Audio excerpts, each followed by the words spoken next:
Hello guys, Liverpool win away from home. That was a surprise. I tweeted yesterday about 3 hours before the game. I'm like, I had no confidence. I'll be surprised if Liverpool get a win away from home against West Ham. And lo and behold, I was surprised when I woke up in the morning. I see 2-0, 2 goals scored, a clean sheet. Madness, what is happening? Granted, West Ham, okay, they're in, 16th or 17th at the moment. They're in relegation areas. They were better than us in the last few games though. They'd won 2 and drawn a game, so 7 points out of 9, whereas we only had 3 out of 9 because we beat Villa, but then we lost to City and then lost to Forest, which is a disgrace. By the way, Wolfie, hold that. 2-0 loss at home to Brighton. Forest are going down. Them trees are getting chopped this season. You're going down, down, down, brother. In any case, yeah, the West Ham game. 3 things. I say 3 things off the top of my head stood out to me, right? 3 things stood out to me. 1, Alisson back in goal. Obviously, he was ill for the last game, but he's back in goal. So, like, okay, maybe there's a bit more calmness in there. Joe Gomez starting at right back, which was interesting because we have no Bradley, no Frimpong, and Szoboszlai played right back. No, Curtis Jones played right back in the last game, and that didn't really work out well. So, Szoboszlai went back into the midfield.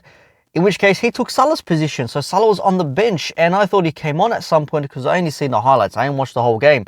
And then you see no Salah for the whole game. I'm like, holy shit, Salah did not play. But you know what that means? Salah will most likely be playing against Sunderland at home on Wednesday, which, okay, that means maybe Szoboszlai or Curtis Jones go back to right back.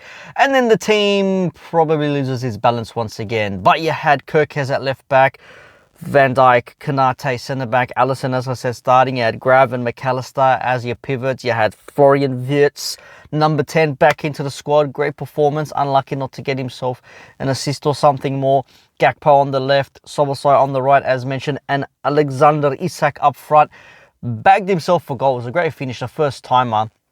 Lovely ball from Wirtz, a bit of a deflection. Gakpo just whizzes it back across the goal, and first time from Isak into the bottom corner. Fantastic goal. We saw in that celebration. We've seen that going on there.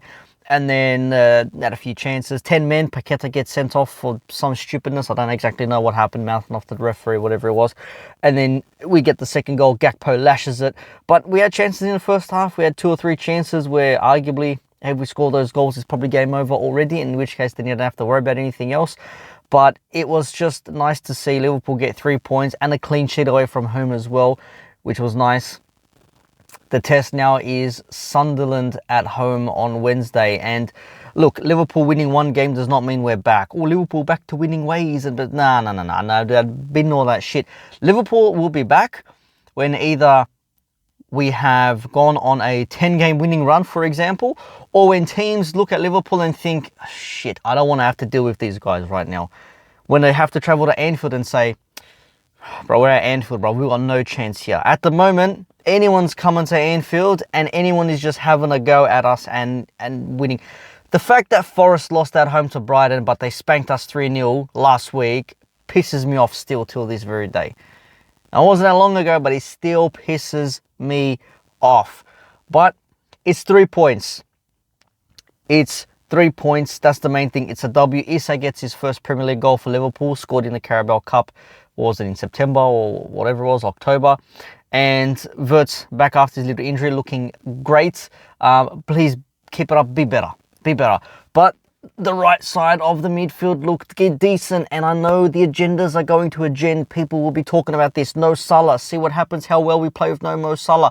Oh, look at that. Kirkes actually playing like a left back today. Oh, look, Gomez at right back. Holy shit. Gomez can actually play. Were his knee problems just Fugazi? Is it a legitimate thing there? Questions still yet to be answered. More discussions to be had. Still got a few days yet. I'm sure we'll speak about these things. But as I said, Isak goal, Gakpo goal, Wirtz with a good game. Alisson back in goal with a clean sheet. Gomez playing at right back. No Mo Salah the whole game. The agendas must agenda. On top of that, Manchester United went a goal behind to a penalty from Jean-Philippe Mateta. And then they ended up winning the game 2-1. I think Xerxes scored, and I don't know who scored. It was a Fernandez free kick, or someone scored a free kick. I don't know who it was. They win that game 2-1, and it's a nice away win for Manchester United and Ruben Amorim after the shit show to 10-man Everton over the weekend. And then Everton got pumped 4-1 at home to Newcastle United, so Everton can hold that still. And then you've seen it, as I said, Nottingham Forest losing at home 2-0 to Brighton. Goals late in the first half and late in the second half.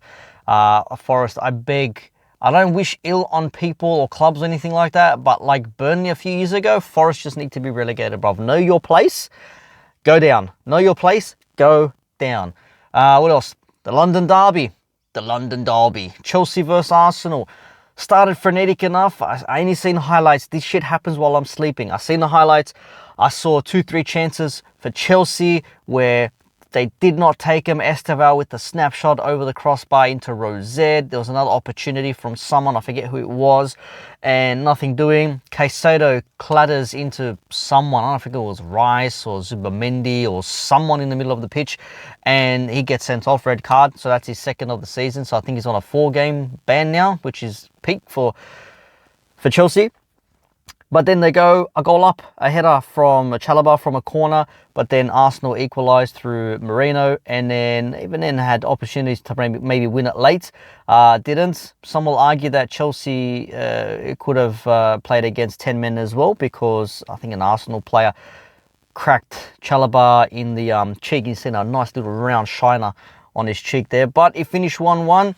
Arsenal fans, I've seen some people talking about the referee. I'm like, you really want to be blaming referees now?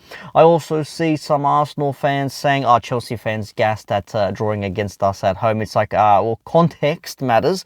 10 men for 55, 60 minutes against the best team in England, the best team in Europe right now. So yeah, every reason why they would be gassed.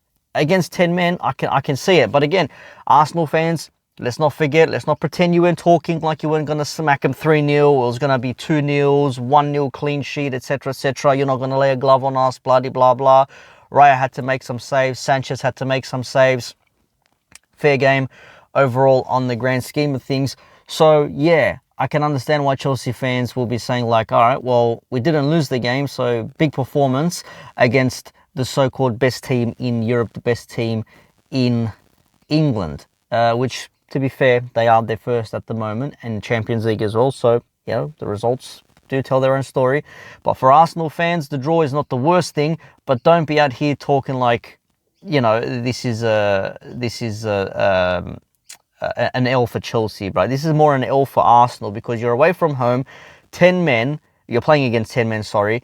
And we're meant to expect the best team in Europe to be banging goals in against 10 men. Doesn't matter who you're playing against. So Chelsea, round of applause, give yourselves a pat on the back. Arsenal, all right, they came from behind, but against 10 men, you expect probably more from them. So anyways, a lot will be made and said and done about everything else. A few more games midweek, and then I think there was another weekend game, and then Champions League again. So yeah, big talking points, big conversations. And Tottenham lost 2-1 at home to Fulham as well.